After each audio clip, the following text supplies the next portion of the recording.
If you have recently learned how to crochet, chances are your social media pages are showing you all types of these funky crochet related gadgets that you may be tempted to buy. In this video, I want to talk about a few of the more popular gadgets that I've seen and why you should maybe think twice before spending your money on them. Crochet is a very simple craft. There's only a few materials that you do need for it, and you will be using those materials often. Stay tuned to the end of this video. I will be telling you what those are and my recommendations. The first crochet gadget is gimmick yarns, and what I mean by gimmick yarns are any weird funky yarns that are not your typical scheme. So there's like confetti yarns, yarns with weird loops, there's this thing called cocoon yarn with like bumps all across it, even the self-striping yarns with really weird color schemes kind of just tempt you to buy them so you can make something and see how the colors develop. It is very unlikely to make a project that you'll end up keeping with these yarns because the allure is kind of how they build up in the actual process of crocheting it. So at the end of the day, it kind of just ends up as a wasteful experiment. And I know it's really tempting to buy these and see how they build up, see how the yarn feels in your hands, but that's where social media content creators come in. Have you ever craved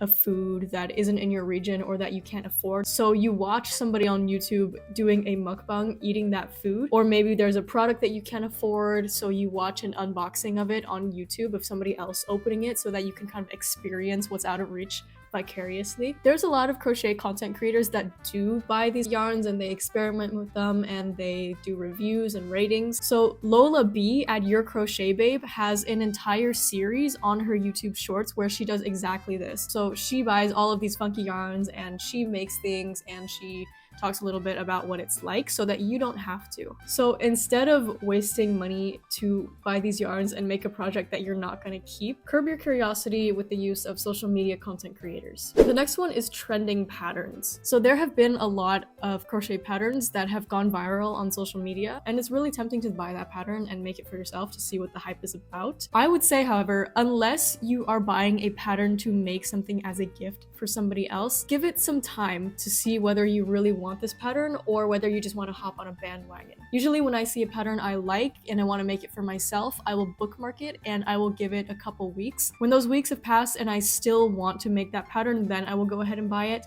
but I really want to make sure that it's not just a fleeting interest. It's also important to think about whether you want to just make the pattern or whether the final product is something that you are going to keep and treasure for a long time. Make what you like. Don't make what's trending. Light up hooks. Oh my goodness. Don't craft in the dark, guys. Unless you intend on crocheting at a rave, I wouldn't buy this. If the light source is in the hook that you're moving a lot very close to your face, that is so bad for your vision. If you want to crochet in a dark place, you are much better off just getting a small reading lamp. Also, since the selling point of these hooks is the light inside the hook, the rest of the hook is not going to be optimal quality. You're better off just buying a regular good quality hook rather than one that has a light inside. Night vision goggles. Guys, what are we doing? I don't know what we have against reading lamps in the crochet community, but like, again, this is bad for your eyes. It's probably expensive. More expensive than a reading lamp.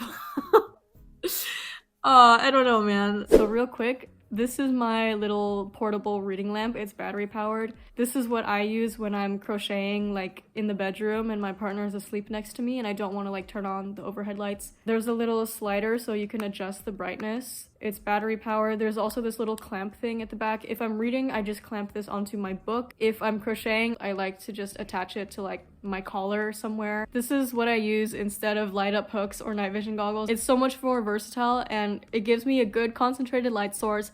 It doesn't hurt my eyes. Please don't buy night vision goggles or light up hooks when you can have something so simple and much more effective and healthy for you. If you really wanted to compromise and wear something on your face, go ahead and get one of those like spelunker helmets for when you go caving. It's also like a battery powered flashlight, but like you strap it around your forehead. I just wanted to show you this. I forget where it's from.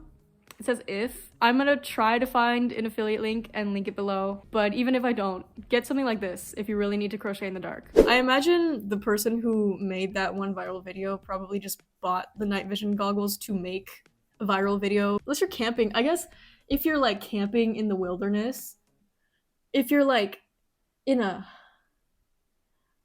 like I'm trying to like why would you like be in like a military trench or like a war zone crocheting where you would have to be full incognito? I don't know, man. We don't need these. Yarn bowls. These are these bowls with like a little spiral, and you put your working yarn in it, and then the yarn goes through the spiral, and that kind of unravels the skein as you work, and that way you don't have to pause to manually unravel it, which I do understand is annoying, but I don't think you need a whole ass bowl for it. If it really bothers you to have to stop and unravel your yarn while you work, what you can do is just get a regular bowl or pot and then put something heavy on top, leaving a gap for the working yarn to go through. If you're feeling really fancy, you could use a noodle strainer and then thread your working yarn through one of the openings in the noodle strainer, and then again put something heavy on top. And you know what's great about those alternatives is that the noodle strainer can still be used as a noodle strainer afterwards, and you can still, I don't know, eat something out of the regular bowl afterwards, whereas a yarn bowl, because of that curly spiral, you can't exactly, and it's probably not like food safe. Like, it's just gonna be a gimmicky bowl that sits there, and you can crochet fine without it. Same thing with yarn holders. They're kind of like these little hamster balls that you can like hook onto your belt so that you can crochet when you're on the go. Again, a regular fanny pack will do, even a tote bag, and this is what I do when I crochet on the go, because personally I like when my skein of yarn is completely protected from the elements, because if you're crocheting outside, there's pollen, there's dust, there's dog hair if you're at a park, there's all types of like nasty things. So if I'm crafting outside, I prefer to keep my yarn ball covered anyway. Blocking board. This is a useful apparatus for blocking your projects, but I don't think it's necessary. There's a lot of cheaper alternatives. For instance, I've seen somebody use styrofoam puzzle pieces and then safety pins to block their projects. Me personally, I use my old yoga mat and I just fold it in half, and then I also use safety pins onto the yoga mat. When I'm not blocking a project, I can still use that yoga mat. I actually put it underneath my thicker yoga mat as more support for when I'm exercising, whereas I would not be able to do yoga on a blocking board when it's not blocking a crochet project. So like, who's the real winner here? So for the gadgets I will be mentioning for the remainder of this video, it only applies if you are able-bodied. So like, if you have a relevant impairment, some of these gadgets may actually benefit you and let you crochet to an extent as opposed to not crocheting at all. So I don't want to be ableist and say that you absolutely don't need the following gadgets, just take what resonates. Tension rings. So these are rings that you put on your hand that you're not holding the hook with, and you kind of wrap your working yarn around it, and that creates some resistance that allows you to crochet. I would strongly advise against buying a tension ring, especially if you have just started learning crochet. In crochet, tension management is all in the fingers, and you will feel so much attuned to your project when you can actually feel the yarn on your skin. If you rely on a tension ring early on, chances are you're not going to learn proper crochet form. A tension ring is such a small, loose object. If you were to lose it and you've built this reliance upon it, all of a sudden you are going to struggle to crochet without this little external apparatus that's managing all the tension for you. When you can control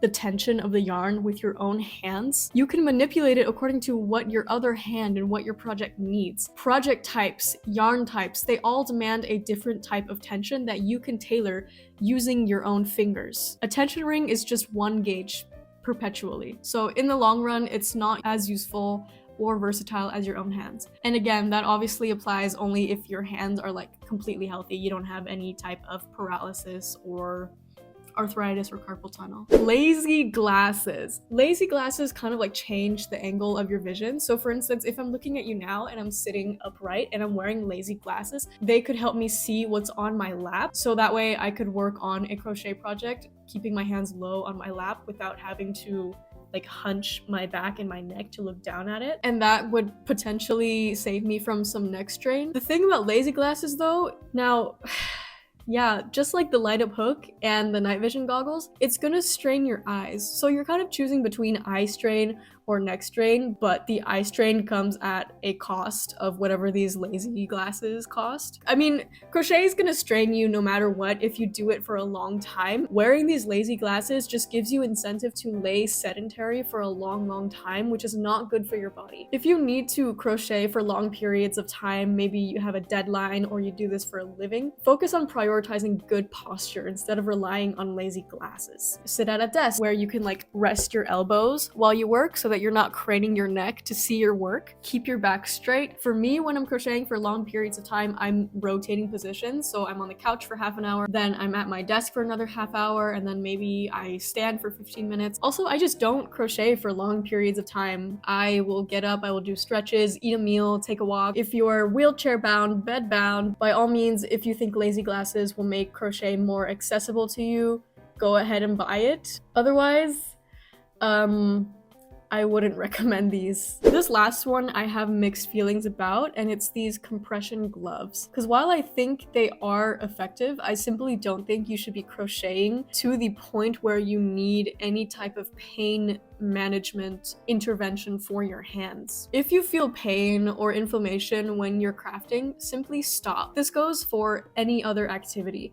If you run a lot, if you cycle a lot and your knee hurts, I don't think that the solution is to get a compression knee pad, but rather to just stop doing those activities until your knee feels better. In the same way, if your hands hurt, I don't think the immediate solution is to buy an external apparatus to mitigate that pain, but rather to just put the craft aside for a while for your joints to recover. I am all for like joint health and pain prevention, but I just don't think this should be the first solution when your hand starts aching. If you are crocheting recreationally, don't do it to the extent that your hands are in pain. And I'm saying this as somebody who loves crochet, but too much of any activity is not good for your body. And if you have the means, I wouldn't rely on external apparatuses to reduce pain, but rather just to rely on yourself in your own ability to put your work aside and take a break. So those are a few things that I think you should think about before buying, but there are things that you will be needing for crochet and that you will be using often. You need a crochet hook,